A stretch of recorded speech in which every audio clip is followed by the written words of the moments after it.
There was a man who looked happy. He had what most people dream of: success, friends, a family that loved him, and a home that looked perfect on the outside. But every night, when the lights went out, something inside him whispered, "Is this it?" He ignored it. He worked harder, achieved more, smiled wider, but that quiet voice never left. It followed him through crowded streets, into meetings, even in laughter. It wasn't the sound of sadness, it was the echo of an empty soul. One day, after a long week of deadlines and noise, he packed his bag and decided to disappear, just for a few days. No phone, no laptop, no people. He took a small train to a quiet hill town where no one knew his name. The mornings there were cold, the air smelled of rain and earth.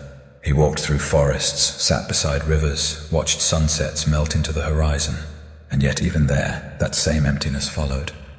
He started to wonder, maybe peace wasn't a place you could travel to. Then, one afternoon, as he sat on a rock near a stream, an old woman appeared, carrying a basket of flowers. She looked fragile, yet her eyes shone like stars. She asked gently, "What are you looking for, son?" He smiled weakly. "Peace. I just want to feel alive again." She placed a flower in his hand and said, "Then stop searching outside for something that lives inside." And she walked away, disappearing behind the trees. He stared at that flower for a long time, and slowly he realized the silence he kept running from wasn't empty. It was full of everything he had been too busy to feel. That night he sat beneath the open sky. No noise, no music, just the heartbeat of the earth. For the first time, tears fell, not from sadness but from understanding. He realized that all this time, he had been feeding his body with comfort, his mind with goals, but he had starved his soul. And the soul doesn't want achievements. It wants truth. It wants connection. It wants you to listen.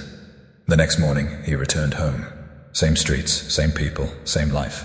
But everything felt different, because now he could feel the wind. He could taste his coffee. He could hear his own heart. He smiled, not the smile that hides pain, but the one that comes from peace. So if you're listening to this, and you feel that quiet emptiness inside, don't run from it. That's not loneliness, it's your soul knocking. Sit with it. Breathe.